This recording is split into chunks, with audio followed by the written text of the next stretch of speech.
The Jewish Channel's Week in Review. In light of the Kletsky murder, could Orthodox policies be putting children in more danger? Same-sex marriage comes to New York with Jews in the leadoff position, new job training programs, and more of the Jewish news that's changing your world right now in this episode of the Week in Review. Hello, and welcome to the Jewish Channel's Week in Review. I'm Stephen I. Weiss.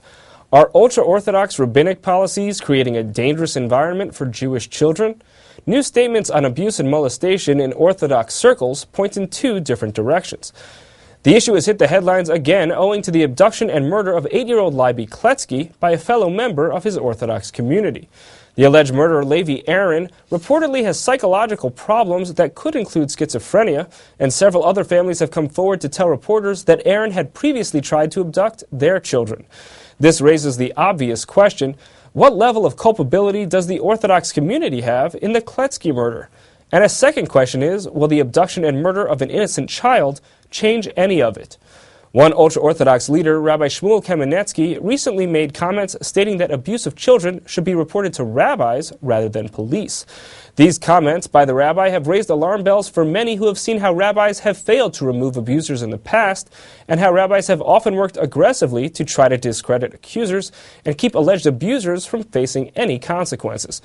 In response to the blow-up over Kamenetsky's comments, the Agudath Israel of America, the largest body of ultra-Orthodox Jewry, and in whose Council of Torah Sages Rabbi Kamenetsky is a member, issued a statement clarifying the organization's position, but also showed that it more or less agrees with Kamenetsky. The organization says that law enforcement should only be notified when a specific threshold has been met. But how is someone supposed to know when that threshold has been met? The statement declares, quote, "The individual shouldn't rely exclusively on their own judgment. Rather, he should present the facts to a rabbi." In this way, Agudath Israel essentially calls upon all abuse cases to be presented to rabbis, leaving the rabbis to make decisions about when cases of abuse merit bringing in law enforcement to investigate their community members or colleagues. In the recent Kletsky case, despite several allegations that Levi Aaron's conduct merited investigation in the months and years before his abduction of the 8-year-old in Brooklyn, no one in the community contacted the police. In contrast to Agudath Israel, the Modern Orthodox Rabbinical Council of America, which represents approximately 750 Orthodox rabbis in the United States, released a statement with a very different message, saying, quote, "Consistent with Torah obligations, if one becomes aware of an instance of child abuse or endangerment, one is obligated to refer the matter to the secular authorities immediately." However, the RCA statement did have a key qualification saying, "As always where the facts are uncertain, one should use common sense and consultations with experts, both lay and rabbinic, to determine how and when to report such matters to the authorities." And at the same time as the ultra-Orthodox rabbinate is doubling down on its policies that have opened it up to allegations of protecting abusers while challenging accusers in recent decades, another case of abuse is coming to light. Ultra-Orthodox Rabbi Moshe Keller was arrested this week on sexual abuse charges. Released on $5,000 bail and forced to surrender his passport, the rabbi will face charges on 7 counts of various alleged crimes.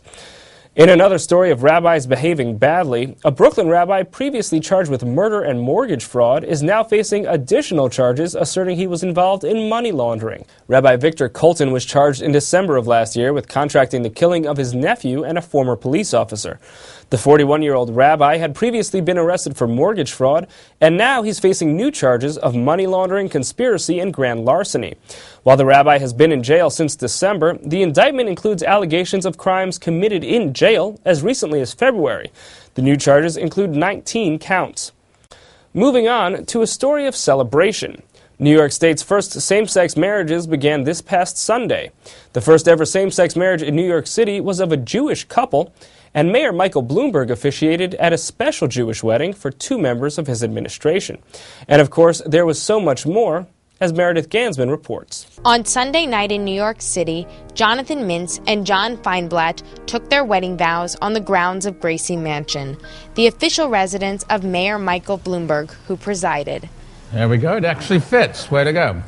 In keeping with Jewish tradition, a glass was broken, but this time by both newlyweds. And with a performance by Broadway star Joel Grey, the Mintz-Feinblatt wedding was only the most high-profile of many Jewish same-sex marriages held Sunday. Earlier that day, just 1 month after the New York State Senate passed the marriage equality bill, hundreds of gay and lesbian couples lined up outside City Hall waiting to get married, and many of them were Jewish.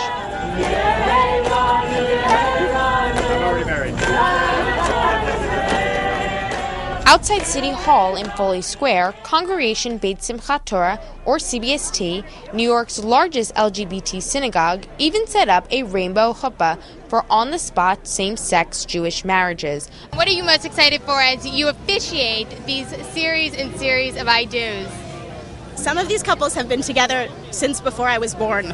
They have an entire lifetime of experiences, of love, of challenges. They've been the witnesses, and I couldn't be here today as an openly lesbian rabbi without the work that they've done. So being here to sanctify and to add the stamp of the power of the state is just a tremendous privilege for me.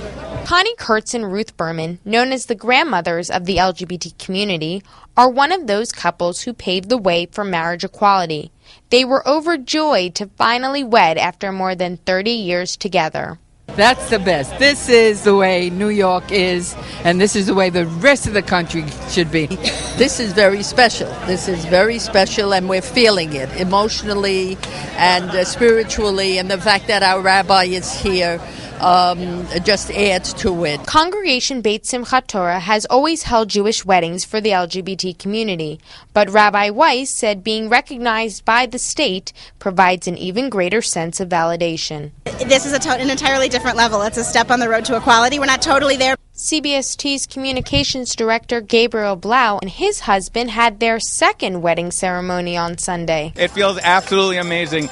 My husband and I chose to have a Jewish wedding 5 years ago, and this was really the end of that event. It feels like a 5-year-long event. We couldn't be more excited and happy that the state has caught up to recognize our family. Blau stressed, however, there's still a long way to go toward complete equality for gays and lesbians in the United States. First of all, we do not have federal recognition, which is where many of the rights that are still denied to us are. We also have to make sure that every single state recognizes marriages, all marriages done in all states. But for now, while hundreds were wed on Sunday in New York's LGBT community, a great many more now say they plan on tying the knot. Alavai. Baruch Hashem. I'm hoping. Would I like to? I would love it to. Yeah, absolutely. Marriage, kids. I'm going to stand under that chuppah.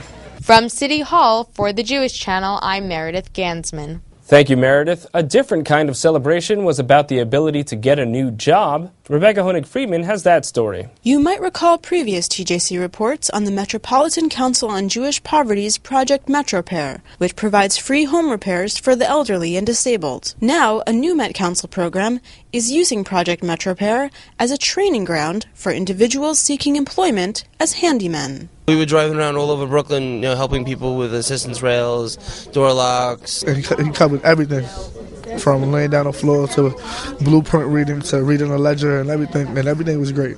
Steve Solomon and T. Russell are recent graduates of Met Council's Handyman Training Program. Run out of its Career Services Division, the program was designed, coordinator Jody Steinhardt said, as a way to broaden Met Council's services to the unemployed and underemployed in New York. We knew that handyman was a growing industry, and we also knew that in terms of the population that Met Council serves, not everyone is academically inclined.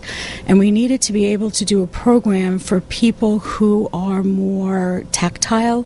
Funded by a $254,000 federal grant from the Department of Labor, the Handyman Training Program provides students with a free 10-week training course at CUNY's New York City Tech, ongoing support from career services counselors, and a 6-week paid apprenticeship with one of the seasoned handymen from Met Council's Housing Maintenance and MetroPair services. That unique hands-on training in the field was especially appreciated by students. Practice makes perfect. You really have to, what you learn in school is one thing, but when you're in the field, it's a whole different ball game. To hear more from the graduates of Met Council's Handyman Training Program, tune in to the full broadcast version of the Week in Review.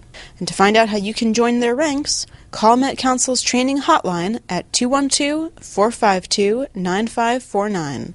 Thank you, Rebecca. That's all for this week. From all of us here at the Jewish Channel, be well. The Jewish Channel is available on cable. IO Optimum Channel 291, Time Warner Cable Channel 528, RCN Channel 268, Verizon Fios Channel 900, Cox Cable Channel 1, and new this month, Bright House Channel 330. For more information, visit tjctv.com.